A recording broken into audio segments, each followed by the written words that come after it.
Bienvenue à toutes et à tous pour cette exploration approfondie. Aujourd'hui, on part à Tokyo, dans le quartier de Komatsugawa. Bonjour Sam. Oui, Komatsugawa, dans l'arrondissement d'Edogawa, c'est un coin avec une géographie assez particulière. Oui, c'est ça qui est intéressant. Un peu comme une île urbaine, coincée entre le grand fleuve Arakawa d'un côté. Et l'ancien Nakawa de l'autre. Une situation vraiment entre deux eaux, et ça a tout façonné là-bas, son histoire, son identité. Exactement. Alors notre but aujourd'hui, c'est de déterrer quelques histoires, des récits marquants de son passé. Et puis de dénicher aussi quelques pépites, des petits trésors cachés pour les visiteurs curieux qui voudraient sortir un peu des circuits classiques à Tokyo. On va donc naviguer, si j'ose dire, à travers cette histoire où l'eau est partout, à la fois source de vie et menace constante. Tout à fait. On va voir comment ce quartier a fait face aux épreuves, les inondations bien sûr, mais aussi la guerre. Et comment l'esprit de communauté a été hyper important pour sa reconstruction, sa renaissance. Donc au programme, des shoguns en visite, des projets d'ingénierie qui paraissent fous, et puis des symboles de renouveau assez inattendus. Et pour commencer, je propose une anecdote qui a laissé une trace. Ah bien, jusque dans nos assiettes. Ah, je vois où vous voulez en venir. Le fameux légume local, le komatsuna. Exactement. Le Komatsuna, son histoire est assez savoureuse et elle nous ramène direct à l'époque d'Edo. Avec une personnalité importante, si je me souviens bien. Oui, le huitième shogun Tokugawa Yoshimune, un personnage clé. D'accord. Et que vient-il faire à Komatsugawa? Alors, Yoshimune aimait beaucoup la chasse aux faucons. Et la région de Kasai, qui incluait Komatsugawa à l'époque, c'était un de ses terrains de chasse favoris. Un terrain de chasse des Tokugawa. Voilà. Et au cours d'une partie de chasse, eh bien, il fait une pause. Il s'arrête dans un sanctuaire du coin pour se reposer un peu. Le genre de pause qui change un peu l'histoire. Enfin, l'histoire culinaire du moins. C'est ça. On lui sert une soupe, toute simple, avec un légume vert local. À l'époque, on l'appelait juste kassaïna. Kassaïna, le légume de Kasai. Logique. Exactement. Le shogun, visiblement, il apprécie beaucoup. Il trouve ça bon et il demande comment s'appelle ce légume. Et la personne ne sait trop, ou il n'a pas de nom spécifique. Voilà, il n'avait pas de nom bien défini. Alors Yoshimune, il décide sur le champ de lui en donner un. Un geste assez typique du pouvoir du shogun, capable d'influencer même les petits détails du quotidien. Et donc, il le baptise. Komatsuna, tout simplement d'après le nom du lieu où il se trouvait. Komatsunagawa. Incroyable. Quand on pense à la popularité de ce légume aujourd'hui, cet épinard japonais, c'est fou que son nom vienne de cette rencontre un peu par hasard. Tout à fait. Et ça nous rappelle aussi que cette région avait un passé agricole important. D'ailleurs, petite précision qui a son importance, Oui, le sanctuaire en question, le Katori Jinja, où ça se serait passé, eh bien, avec les redécoupages dus aux travaux sur les fleuves, plus tard, il se trouve techniquement dans le quartier voisin de Shua aujourd'hui. ah d'accord. Mais l'histoire, elle, reste collée à Komatsunagawa, j'imagine. Complètement. C'est un marqueur identitaire fort. Et pour ceux qui voudraient chercher un lien sur place, il y a bien un sanctuaire dans Komatsugawa même, le Komatsugawa Jinja. Le sanctuaire Komatsugawa. Oui, celui-là a été fondé plus tard, en 1936, justement à cause de la séparation géographique créée par le grand canal de l'Arakawa, dont on l'a sûrement parlé. D'accord. Et ce sanctuaire garde la mémoire locale? Oui, il joue un peu ce rôle. D'ailleurs, on y trouve des infos sur un autre point historique du quartier, l'ancien passage en ferry Sakasai no Watashi. On y reviendra peut-être plus tard. Mhm. Mais ce lien shogun, légumes, nom du quartier, ça reste une super porte d'entrée. C'est une belle histoire pour commencer. Et ça nous montre bien, comme vous disiez, à quel point Komatsugawa est une terre liée à son environnement. Et l'élément clé, évidemment, c'est l'eau. Ah oui, l'eau, elle est omniprésente. Mais pas toujours de façon positive, hein. Souvent, c'était une menace terrible. L'ancien fleuve Arakawa, Celui qui correspond un peu à la Somida aujourd'hui. en partie, oui. On l'appelait la rivière enragée. Ces crues étaient fréquentes et dévastatrices pour tout l'est de Tokyo, qui est une zone très basse. Et il y a eu un moment où ça a été pire que tout, c'est ça? Une grosse inondation qui a tout changé. Oui, absolument. Celle de 1910, pendant l'ère Meiji, une catastrophe. Dégâts immenses. Et là, les autorités se sont dit, bon, il faut faire quelque chose de radical, de permanent. Et c'est là qu'est né ce projet fou. Le fameux canal de dérivation de l'Arakawa Hosuhiro. Un chantier titanesque. On parle d'un canal artificiel de 22 km de long. C'est énorme. Colossal, creusé sur presque 20 ans, de 1911 à 1930, avec des ingénieurs brillants comme Aoyama Akira qui avait même bossé sur le canal de Panama. Ah oui, quand même. L'idée, c'était de créer un nouveau lit gérant pour le fleuve, pour l'éloigner des zones habitées et le faire se jeter directement dans la baie de Tokyo. Mais creuser un truc pareil au milieu de zones déjà habitées, ça a dû être un choc terrible pour les gens du coin, non? Ça a dû couper des villages, des communautés. C'est exactement ça. Le tracé a tranché en plein milieu de villages comme Nishikomatsugawa, Funabori, Irai. Et ça a eu des conséquences administratives immédiates et qui durent encore aujourd'hui. C'est ça qui explique pourquoi la carte est un peu bizarre dans ce coin. Précisément. En 1914, donc en plein milieu des travaux, les parties ouest de Komatsugawa et Funabori et le sud de Hirai se sont retrouvés coupés du reste de leur territoire par le chantier du canal. Isolé en quelque sorte. Voilà. Du coup, on les a regroupés administrativement pour former une nouvelle commune, Komatsugawa-machi, la ville de Komatsugawa. Et c'est pour ça que Komatsugawa, et son voisin Hirai d'ailleurs, sont dans l'arrondissement d'Edogawa, alors qu'ils sont à l'ouest du fleuve Arakawa principal. C'est ça. Le canal artificiel est devenu la frontière administrative. C'est un exemple assez frappant de l'impact de l'ingénierie sur la géographie politique. Fascinant. Et est-ce qu'on peut encore voir des traces concrètes de cette énorme transformation aujourd'hui, des témoins de cette époque? Oui, et un endroit clé pour ça, c'est le grand parc Oshima-Komatsugawa. D'accord. Qu'est-ce qu'il a de spécial, ce parc? Déjà, il est immense. Et il est aménagé sur des terrains qui sont directement liés à ces travaux fluviaux. Des terrains qui ont aussi eu une histoire industrielle d'ailleurs, avant d'être dépollués et transformés en espaces verts. Il est à cheval sur 2 arrondissements, c'est ça? Oui. Edogawa et Koto. Et c'est l'ancien cours du Nakagawa, le Kyu Nakagawa, qui fait la séparation entre les deux parties du parc. Et dans ce parc, il y aurait une pépite historique, un vestige. Exactement. Il y a un truc assez incroyable. L'ancienne écluse de Komatsugawa, la Kyu Komatsugawa Common, une structure d'époque, préservée, qui date de ses grands travaux. Une écluse. À quoi elle servait? Elle était hyper importante pour la navigation. Parce qu'entre le nouveau canal, l'Arakawa-Osuiro, et l'ancien Nakagawa, il y avait une différence de niveau d'eau. Presque 3 mètres. Ah oui, quand même. Donc l'écluse, elle permettait aux bateaux de passer de l'un à l'autre. Ça maintenait une certaine activité économique, le transport fluvial, malgré la coupure physique créée par le canal. C'est vraiment un témoin de cette adaptation. Donc on peut aller se balader dans le parc et tomber sur cette vieille écluse, témoin de cette histoire d'ingénierie. C'est une belle trouvaille pour les curieux. Tout à fait, et juste à côté d'ailleurs, on peut voir sa remplaçante moderne, l'écluse de l'Arakawa Lock Gate, qui fait le même travail aujourd'hui. Voir les deux, l'ancienne et la nouvelle, ça doit être parlant.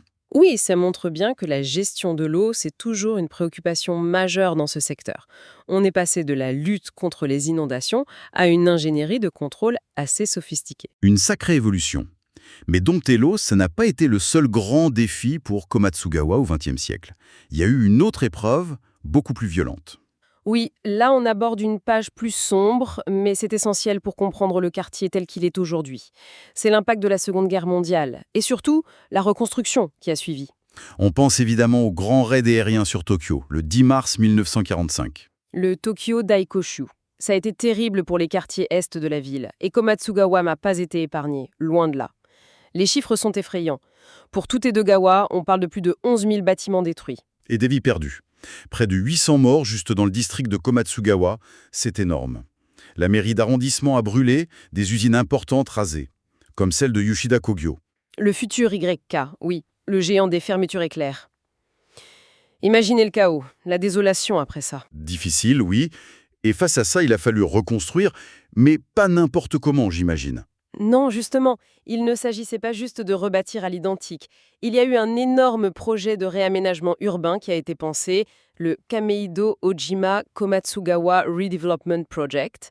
L'idée a germé dès 1969. Avec quel objectif principal? Reconstruire, bien sûr, mais aussi...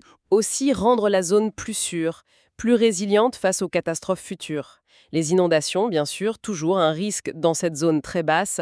On parle de zone 0 mètre au niveau de la mer ou même en dessous. Et les séismes aussi, j'imaginais. Exactement. Et c'est là qu'intervient une solution d'ingénierie assez spectaculaire, la super Levee. La super Levee, Kokikaku Tebo en japonais. Qu'est-ce que c'est exactement? C'est plus qu'une simple digue. Ah oui, beaucoup plus. Ce n'est pas un mur vertical. Imaginez une levée de terre très, très large, avec une pente très douce du côté de la ville. D'accord. Et l'intérêt? L'intérêt, c'est que même si une crue exceptionnelle dépasse la hauteur de la digue, l'eau s'écoulerait lentement sur cette longue pente. Ça éviterait une rupture brutale de la digue, qui est souvent le plus catastrophique. C'est une protection beaucoup plus robuste. Et la ville a été reconstruite? Dessus? En partie, oui. C'est ça qui est fou. On a construit des logements, des parcs, directement sur cette structure protectrice massive et surélevée. J'ai vu des photos avant-après, c'est radical comme changement. On passe de petites maisons basses, très denses et vulnérables, À des immeubles modernes sur un terrain rehaussé, beaucoup plus aéré, avec des espaces verts. C'est une transformation complète du paysage urbain. impressionnant. Et c'est sur cette infrastructure, née d'un besoin de sécurité après un traumatisme, qu'on trouve aujourd'hui quelque chose de très beau, non? Oui, c'est là qu'est la poésie de l'histoire. C'est là qu'ont été plantés les Komatsugawa Senbonzakura. Les 1000 cerisiers de Komatsugawa. Une image célèbre au printemps. Tout à fait. Une rangée magnifique d'environ 1000 cerisiers. Il y a une dizaine de variétés différentes qui s'étend sur presque 2 kilomètres tout le long de cette super digue. Et ce qui est touchant, c'est que ce ne sont pas juste des arbres plantés par la municipalité dans le cadre du projet. L'histoire est plus belle que ça. Oui, c'est ça qui est fort. Ils n'existaient pas avant. Ils ont été plantés entre 1992 et 2003. Et c'est en grande partie l'initiative de la communauté locale. Des habitants eux-mêmes. Oui, des habitants, des bénévoles regroupés dans une association qui s'appelle la Komatsugawa Senbonzakura wo Aisuru Kai. En gros, l'association de ceux qui aiment les 1000 cerisiers de Komatsugawa. C'est magnifique. C'est la communauté qui s'approprie cet ouvrage de défense finalement pour en faire un lieu de vie, de beauté, un symbole. Exactement. Un symbole de renaissance, d'espoir après les destructions. C'est très puissant. Et bien sûr, au printemps, c'est un endroit très populaire. Le festival des cerisiers, le Komatsugawa Senbonzakura Matsuri. Voilà. Pour les visiteurs, c'est une balade superbe. On peut longer la digue à pied ou à vélo. Il y a une piste cyclable qu'on appelle souvent l'Arakawa Cycling Road. Avec vue sur le fleuve d'un côté et les cerisiers de l'autre. Assez idyllique. Et c'est facile d'accès. Oui, plutôt. On peut louer des vélos en libre service, les e-cycle, près de la gare de Higashi-Ojima, sur la ligne Toei-Shinjuku. Ça dessert bien le quartier et le parc Oshima-Komatsugawa qui est juste à côté.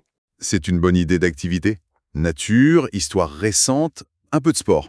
C'est un super exemple de comment une infrastructure née d'un traumatisme peut devenir un lieu qui célèbre la vie. Ça tisse un lien fort entre le passé et le présent du quartier. On a beaucoup parlé du fleuve. Menaces, ingénierie, support de renaissance.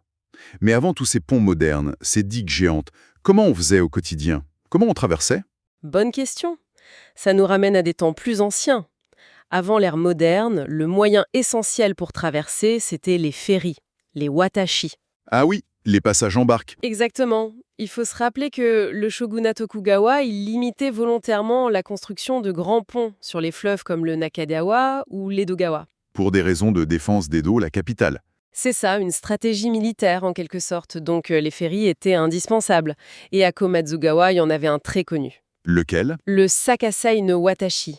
C'était un passage hyper important sur l'ancien Nakagawa, le Kyu Nakagawa aujourd'hui. Il reliait Nishikomatsugawa à l'époque avec Kameido sur l'autre rive. Et ce n'était pas juste un passage pour les locaux, il avait une importance plus large. Tout à fait. Il se trouvait sur l'ancienne route de Sakura, la Moto Sakura Kaido. C'était une route majeure qui reliait Edo à la province de Shimoza, ce qui correspond à peu près à la préfecture de Chiba aujourd'hui. Donc un point de passage clé pour les voyageurs, les marchandises. Voilà. Et au-delà de son utilité, ce passage avait aussi une réputation pour sa beauté. Ah oui. Oui, les textes anciens, les œuvres d'art, ils parlent des paysages vus depuis le ferry. Les oiseaux, la végétation des berges. Et même, par temps clair, on pouvait voir le mont Fuji au loin. Assez pittoresque pour attirer l'œil d'un grand artiste, j'imagine. Et pas n'importe lequel, Ando Hiroshige lui-même. Hiroshige. Sérieux? Oui. Il a inclus le Sakasai no Watashi dans sa série ultra célèbre des 100 vues célèbres d'Edo, Meisho Edo Yakie. Son estampe capture vraiment bien cette ambiance de traversée tranquille, avec les barques, la nature. C'est génial de pouvoir relier un lieu comme ça à une œuvre aussi connue. Est-ce qu'il reste quelque chose aujourd'hui? Un mémorial, une plaque. Le ferry a disparu, avec les ponts évidemment. Mais, comme on l'a mentionné un peu plus tôt, le sanctuaire Komatsugawa Jinja, il a installé des panneaux explicatifs, il conserve des informations sur l'histoire de ce Sakasai no Watashi. C'est un bon endroit pour se souvenir de cette époque. D'accord. Et même si les ferries ont disparu, cet esprit des anciennes voies d'eau, il semble continuer à vivre un peu dans le quartier, mais différemment. Je pense à certains parcs. Oui, c'est une autre manière de se réapproprier ce passé fluvial. Un très bon exemple, c'est le parc Shinsui de Komatsugawa Sakaigawa. Shinsui, ça veut dire quoi exactement? Littéralement proche de l'eau ou amical avec l'eau. C'est un parc linéaire, tout en longueur, qui a été aménagé le long de ce qui était autrefois le lit d'une petite rivière, la Komatsugawa Sakaigawa. Irrigation à l'époque. Peut-être même pour le fameux Komatsuna du début. C'est fort probable. C'était une voie d'eau utilitaire. Et aujourd'hui, son tracé est devenu une promenade verte, super agréable pour les habitants. Avec des aménagements. Oui, des plantations et même des zones de jeux d'eau pour les enfants.